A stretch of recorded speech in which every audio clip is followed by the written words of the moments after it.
தீபம் அகர்பத்தி ஒரு தெய்வீக அனுபவம்.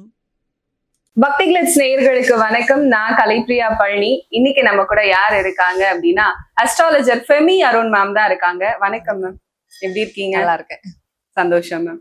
பொதுவாவே ஒரு ஒரு பெரிய மனிதர் இருப்பாரு, அவரை பார்த்துட்டு எவ்வளவு நல்ல மனுஷன் அப்படின்னு நம்ம சொல்லுவோம். திடீர்னு அவரோட ஏதாவது ஒரு டார்க் சைடு தெரிஞ்சிருச்சுன்னா எவ்வளவு நல்லவரா இருந்தார் இந்த சமூகத்துக்குள்ள, எப்படி இவருக்குள்ள இப்படி ஒரு டார்க் சைடு இருக்கா அப்படின்னு சொல்லிட்டு கேட்ட உடனே தான் எல்லாருமே ஆச்சரியப்படுவாங்க. ஓ, இப்படி எல்லாம் இருக்கு போல, நல்ல மனிதர்களுக்கு பின்னாடி இல்ல கெட்ட மனிதர்கள் யாரா வேணா இருக்கட்டும், ஒரு மனுஷனுக்கு பின்னாடி ஒரு டார்க் சைடு இருக்கு அப்படின்னு சொல்லிட்டு அது ஒவ்வொரு ராசிகளுக்குமே ஒவ்வொரு விதமா மாறும் இல்லையா மேம்? ஆமா, ஒவ்வொரு ராசிக்கும் ஒவ்வொரு இதுவா மாறும். முதல்ல சமுதாயத்துல நம்ம எல்லாருமே கடந்து போகக்கூடிய விஷயங்கள் 4 விஷயம் இருக்கு. ஆமா, அது இப்போ ஒரு கட்டம், ஒரு மேஷ ராசின்னு ஒரு கட்டத்தை எடுத்துக்கிட்டீங்கன்னா அதுல 4 பங்கு இருக்கும். அதாவது தர்மம், அர்த்தம், காமம், மோட்சம். அப்போ ஒரு வழி நமக்கு எல்லாருமே தர்மத்தின் வழி. இப்போ இந்த நீர் ராசி, நெருப்பு ராசிகள், வாயு ராசிகள்லாம் இருக்கு இல்லையா? அப்போ ஒவ்வொரு ராசிக்காரங்களும் அவங்க டார்க்கர் சைடுன்னு பார்த்தா பின்னாடி வரக்கூடிய விஷயங்கள், அதாவது 12ஆம் வீடு தொடர்பெடும்போது அது என்ன ஆகும்னா இவங்கள ஆபத்துல தள்ளக்கூடிய விஷயமா மாறும். இவங்க அந்த தர்மத்தை நோக்கி போகும்போது அதுக்கு பின்னணியில என்ன இருக்கும்னா அந்த ஒரு காமராசி வேலை செய்யும், இல்லைன்னா ஒரு மோட்ச ராசி. இவங்க மோட்ச ராசி கரெக்டா அந்த இடத்துக்கு போய் சேரணும்.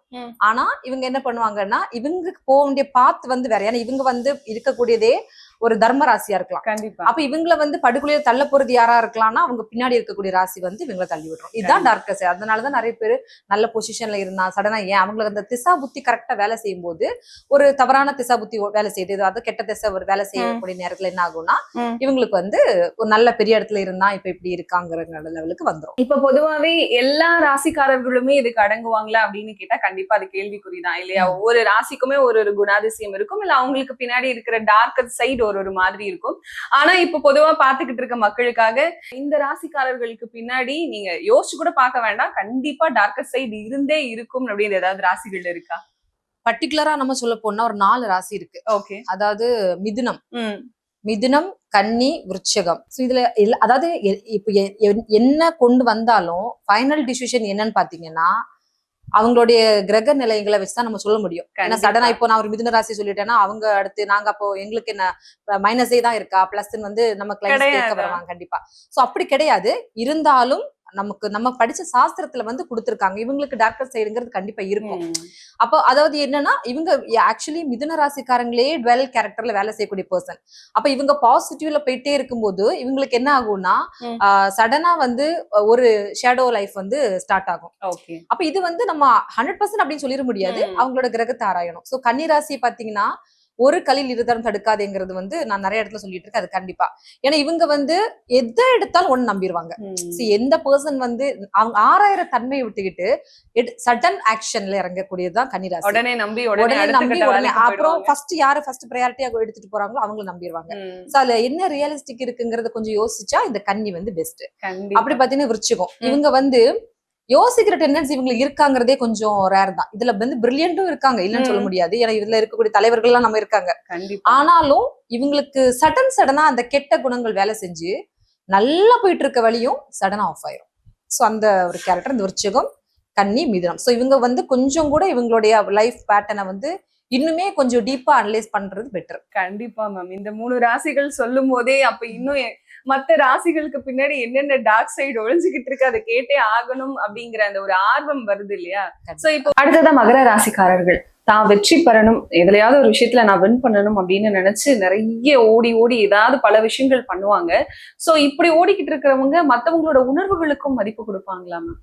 வாய்ப்பே இல்ல. மகரம் எப்படின்னா அது தனியா செயல்படக்கூடிய ஒரு ராசி. ஓகே. அவங்களுக்கு எப்படின்னா அவங்க ஒரு எய்ம் வச்சிருப்பாங்க. அந்த எய்ம்ல தான் அவங்களுக்கு அந்த மகர ராசிகளுக்குள்ள பாத்தீங்கன்னா பாசம் நேசமுக்கு எல்லாம் இடம் இருக்காது. அவங்க கடமை, எதை எடுத்தாலுமே என்னோட கடமை. நீங்க எந்த ஒரு ஆளையும் பாருங்க மகர ராசியில ரொம்ப அட்டாச்சா இருக்க மாட்டாங்க. உலக வாழ்க்கையில எல்லாம் ரொம்ப அட்டாச்சா இருக்க மாட்டாங்க. தொழில் தொழில் தொழில்னு பல தொழில் பண்றது, ஒரே விஷயத்துல போக்கஸ் பண்ணி போனா 100% வெற்றி தான். அதுல கிங்கா இருப்பாங்க இவங்க. பட் இவங்க அடுத்தடுத்து மூவ் ஆகி போறது. இப்போ ஒரு இடத்துல லாபம் கிடைக்குதுன்னா அந்த லாபத்தை கொண்டு அடுத்து உடனே வேற இது பண்ணி அப்படி இப்படின்னு போய் இந்த குரங்கு கையில பூமாலை கொடுத்த கதை மாதிரி பண்ணி வச்சிருவாங்க. சோ இவங்களுக்கு எந்த அட்டாச்மெண்ட்டும் அதிகமா இருக்காது. கண்டிப்பா. இப்ப கஷ்டம் தான், கஷ்டம். உணர்வுகளுக்கு மதிப்பெல்லாம் கிடையாது. கிடையாது. அதாவது மதிக்கிற மாதிரி வேணா சொசைட்டில சில இடத்துல நடிச்சு வாழணும்னா நடிச்சு வாழ்வாங்களே தவிர உள்ளார்ந்த விஷயத்துல இவங்களுக்கு அடுத்தவங்கள்ட்ட வந்து ஒரு அட்டாச்மெண்ட் இருக்குமானா இருக்காது. கண்டிப்பா யாரோடயும் இருக்காது. கண்டிப்பா கண்டிப்பா மேம். இப்ப நம்ம இந்த சொசைட்டிக்காக நிறைய விஷயங்களை மெயின்டைன் பண்ண வேண்டி இருக்கு. பணக்காரனா இருக்கணும், அதே சமயத்துல நமக்கான அந்த மரியாதை அப்படிங்கிறது இந்த சொசைட்டில ஒரு அந்தஸ்து அப்படிங்கிறது இருக்கணும். இதை மெயின்டைன் பண்றதுக்காக மகர ராசிக்காரர்கள் எந்த எல்லைக்கும் வேணா போவாங்களா, இல்ல அவங்களோட பிரின்சிபல்ஸ் நமக்குள்ள ஒரு கொள்கை இருக்கும், என்ன ஆனாலும் இந்த கொள்கையை நான் விட்டு கொடுக்க மாட்டேன், அது எவ்வளவு பெரிய இந்த உலகமே கீழே இறங்கி வந்தாலும் அப்படின்னு சொல்லிட்டு சில பேர் இருப்பாங்கல்ல, அந்த கேட்டகரிக்குள்ள மகர ராசிக்காரர்கள் பொருந்துவாங்களா? இந்த மகர ராசி வந்து எப்படின்னா பெருமைக்கு எருமை வைக்கக்கூடிய இடத்துல வந்து அந்த அந்த எக்ஸாம்பிள் சொல்லலாம். ஓகே. எப்படின்னு பாத்தீங்கன்னா கௌரவம்னு கௌரவத்துக்கு பின்னாடியே ஓடுவாங்க. அது நமக்கு தேவை இல்லை, நம்ம வாழ்க்கைக்கு அது உகந்து வராதுங்கிறது அவங்களால பிராக்டிக்கலா புரிஞ்சுக்க தெரியாது. இப்போ அதை வச்சு நம்ம என்ன பண்ண முடியும், அதை வச்சு நம்மளால ஒண்ணுமே பண்ண முடியாதுங்கிற விஷயத்தை கூட அவங்க மறந்துடுவாங்க. ஆனா அந்த சொசைட்டி முன்னாடி நல்லா நிக்கணும், நல்லவா. ஆனா அப்படி உள்ள வந்து ஒண்ணு வெளியே ஒண்ணு, உள்புறம் ஒன்று வெளிப்புறம் ஒன்றா வாழக்கூடியதுக்கு சிறந்த எடுத்துக்காட்டு மகரம். ஆனா அவங்க வந்து உள்ளுக்குள்ள அழுதுட்டேதான் இருப்பாங்க.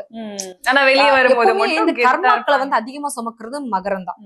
சோ இருக்கிற எல்லா கர்மாக்களுமே அதிகமா சுமக்கிறது மகரம் தான். இவங்க வந்து எப்பவுமே வந்து உள்ளுக்குள்ள ஏது அவங்களுக்கு நிறையவே இருந்தா அது குறையாதான் தெரியும். சந்தோஷங்கள் வந்து இருக்கும், ஆனா அவங்க எடுத்துக்க மாட்டாங்க. ஏன்னா அந்த சொசைட்டில பத்தி அவங்களுக்கு ஒரு பற்று இருக்காது, ஒரு பாசம் இருக்காது, ஒரு ஈர்ப்பு இருக்காது. இப்ப எல்லாருமே சிரிக்கணும்னா நானும் சிரிக்கிறேன், எல்லாரும் அழுறாங்களா சரி நடிச்சுதானே அழணும் அப்படி சீரியஸா அப்படின்னா அழுதுருவாங்க. ஓகே எல்லாரும் பக்கத்துல எல்லாரும் அழுறாங்களா அப்ப நம்மளும் அழுதுருவோம் இப்படின்னு ஒரு இந்த ட்ரிக்கி மைண்ட் வேலை செஞ்சுட்டே இருக்கும். கண்டிப்பா. மகர ராசிக்காரர்களோட டார்க் சைடு என்னவா இருக்கு? டார்க் சைடு வந்து நிறைய விஷயத்த கத்துக்கணும் காணல் நீர் மாதிரி ஓடிட்டே இருப்பாங்க. நிறைய இன்வெஸ்ட்மெண்ட் பண்ணணும், நிறைய ஒரு பிசினஸ் மட்டும் பத்தாது, இன்னொரு பிசினஸ் பண்ணணும் இப்படி அங்கங்கே ஓடி இருக்கிறதையும் இழந்துருவாங்க. இதான் டார்க் சைடு.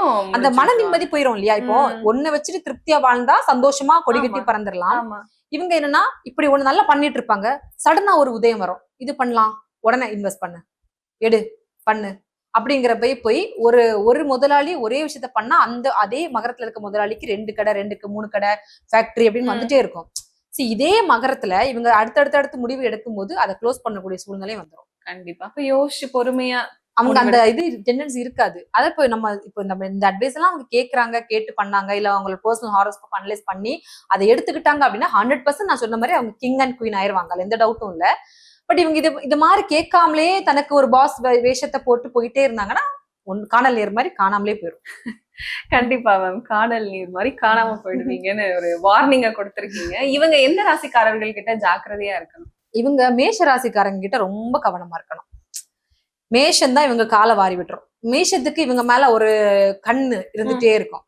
எப்படி இவங்க மட்டும் நல்ல பிசினஸ் பண்றாங்க, இவங்களோட கஷ்டம் ஏன்னா இவங்க வெளியே காட்ட மாட்டாங்க, எல்லாமே உள்ளுக்குள்ள வச்சிருக்கிறதுனால அவங்கள இந்த மேஷத்துக்கு ஒரு போட்டி, இவங்களை பீட் பண்ணணும். ஆனா பீட் பண்றதுக்கு ஒண்ணுமே இல்லைங்கிறது அவங்களும் புரிஞ்சுக்க மாட்டாங்க, இவங்களும் வந்து வெளியே ஷோகேஸ் பண்ணிட்டே இருப்பாங்க. சோ அப்ப இவங்க தன்னோட கௌரவம் இழக்காம இருக்கணும், தன்னுடைய தன்னம்பிக்கை இழக்காம இருக்கணும், தன்னோட மானம் காக்கப்படணும் அப்படின்னா மேஷராசிக்காரங்க கிட்ட இருந்து எந்த ஒரு நட்புக்கரமும் உதவிக்கரங்களும் நீட்டாம இருந்தா 100% பெஸ்டா இருக்கும். கண்டிப்பா மேம், 100% பெஸ்டா இருக்கும். நீங்க மகர ராசிக்காரர்களுக்கு ஒரு பெஸ்டான அட்வைஸ் கொடுக்கணும்னா என்ன கொடுப்பீங்க? ஒரே வாழ்க்கை தான், அதுல எல்லாரோடையும் சேர்ந்து நம்ம கலந்து வாழ்றது, உண்மையா வாழணும். அதுக்கு போலி முகத்தை வந்து திரையை கிழிச்சிட்டு நிஜ உலகத்துக்கு வந்து பாருங்கிறது தான் என்னோட அட்வைஸ். போலி திரை வந்து வேண்டாம், ஏன்னா என்னைக்குமே உண்மை ஜெயிக்கும், பொய் வந்து அழிஞ்சு போகக்கூடிய விஷயத்துலதான் இருக்கும். அப்ப நீங்க உண்மைக்கு இன்னைக்கே குரல் கொடுக்க ஆரம்பிச்சிட்டீங்கன்னா பெட்டர்.